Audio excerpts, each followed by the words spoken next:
Hey, in today's video, I'm going to show you my tips and tricks from all my years of contracting, my experience with removing wallpaper. There are two major surfaces you're going to find out there. One, your wallpaper is going to be on drywall, like here, where we're demonstrating.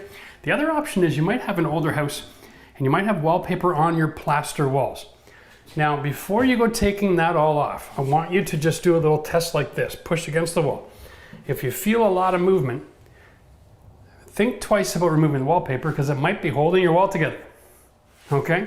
So taking off the wallpaper means you're committed to resurfacing and doing a demolition. May not be what you're looking for from your project, so your best option in that situation might be wallpaper on the existing wallpaper, or skim coat the whole wall with drywall mud and create a new surface. But if you want to get rid of the wallpaper, it's really that simple. You basically have two layers of paper here. One is the paper behind the finish, and one is the actual decoration. All right? So the best system in the world is to remove the face. Once the face is gone, we can remove the back of this a lot easier. Now, you've all seen commercials or the hardware store, and they've got a product out there, and it's a little round thing with a red top, and it has a little score wheel underneath. And you've seen, they'll score the wallpaper, and they put all these little holes in it, and then they want to use a solution, chemicals, and to try to penetrate through the face to get to this paper, because the adhesive is on the back side of this paper. But if you just get it started with a nice Olfa knife, now you've got complete access, and you're not going to puncture your wall with a million little holes that have to be resurfaced later. It'll save you a ton of time. All right, so we're just going to get this done, and then we'll show you how easy it is to get the rest of this removed. As I'm struggling with the paper, that's awesome. I should mention, this is the first video in a whole series of me remodeling my bathroom. So now is a perfect time, if you haven't yet, to subscribe to our channel and hit the bell for notifications. We're gonna do 1, 2, 3. We're gonna do tile over tile. We're gonna put a new hardwood floor in the bathroom. We're gonna remove and reinstall a toilet and show you the proper way to get the right flange extension. And we're gonna be doing it, going from a single to a double vanity. So there's a lot of project tips in here for remodeling that you're gonna be able to take advantage of to maximize the way your space is used and increase the value of your home. Now, the way we take off the back of the paper, if it's on drywall, is using a 4-inch drywall knife. Okay, and anywhere where the adhesive didn't stick well, that's really easy. But that's going to be less than 1% of the surface area. Now, if you're on plaster, they sell a special razor blade. It's about a 5-inch blade. It's on about a 12-inch arm. It's yellow. You can buy it in the hardware store. And the blade is on about a 10-degree angle. And it's a two-hand tool, and you just set it against the plaster, about a 20-degree angle, okay, something like this, and you can just do big carving sections. That plaster and that wallpaper have a different adhesive capability there, and you'll be all year long trying to soak it and get rid of it up. If it's on drywall, just get yourself one of these sponges, okay, used for grouting, and you just make the wall wet. I know, it's just that easy, okay? Now, you don't want so much water that it's raining everywhere, because you're working on a wall and too much of this can get in behind the wall boards and come through the ceiling. But you get it wet, you'll see in some places it starts to bubble right away.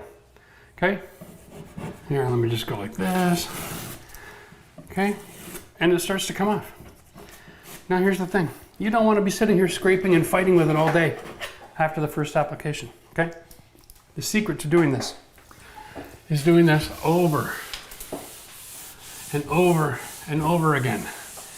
Here's the second pass, okay? We want the water to go through that paper and get into the adhesive behind the paper. And the best way to do that is just to keep on passing over the wall, over and over again. This is not a race. This is about making your life easy, okay? So I'm gonna go and get the rest of this wall soaked down a few times, and once I'm comfortable with it, I'll show you how easy it comes off. Okay, so we're gonna just take our knife, we're gonna try it out. If it comes off without fighting, then that's great. Okay, that's not terrible at all, eh?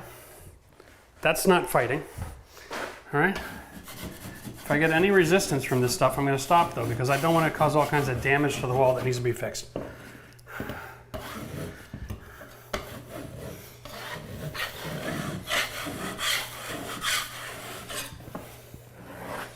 And you're gonna notice this will be a lot different. If you don't have a painted wall back here and it's just raw drywall, it's gonna take 6, 7, 8 runs, okay?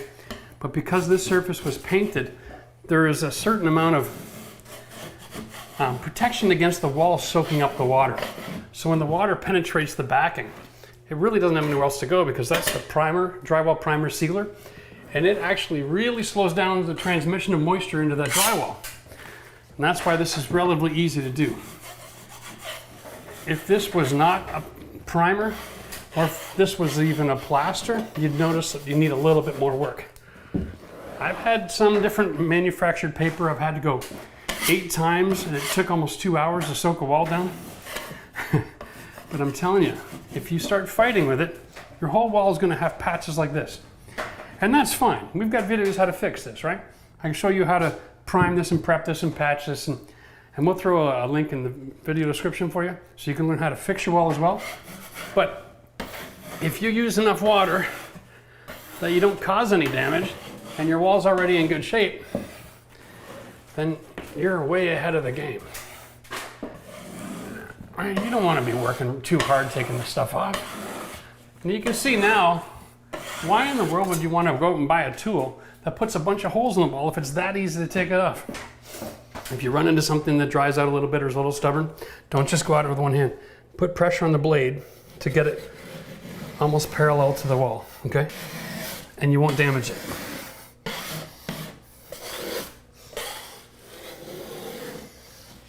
Corner is a little trickier. Most times drywall in the corner has got a bit of a curve to it because they had to add drywall compound. So if it's giving you any issues, come at it from the side, okay? That way. Oh, that's too dry. We're gonna sponge that down. Get back to that in a minute. Now I noticed when I started taking off the paper, after a couple minutes, the wall would start to dry out a little bit. So I'm gonna throw another quick coat on here before I finish it off.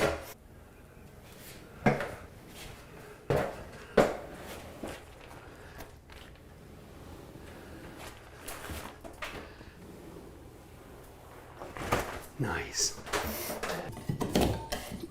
Okay, there we go. Now, of course, the rest of the process, we're going to want to let this all dry. Get your sanding disc or sanding block. Give the wall a quick wipe, all right? Then go through the process of patching and repairing. You're going to be just fine. And if when you get it all finished, you're going to be putting wallpaper on again, and you're just trying to go from like a 1970s orange flower, something more modern, you can click the link up here. Okay, don't forget to give this video a like, thumbs up, ask your questions below, and right here you'll learn how to wallpaper in my own new style. Cheers.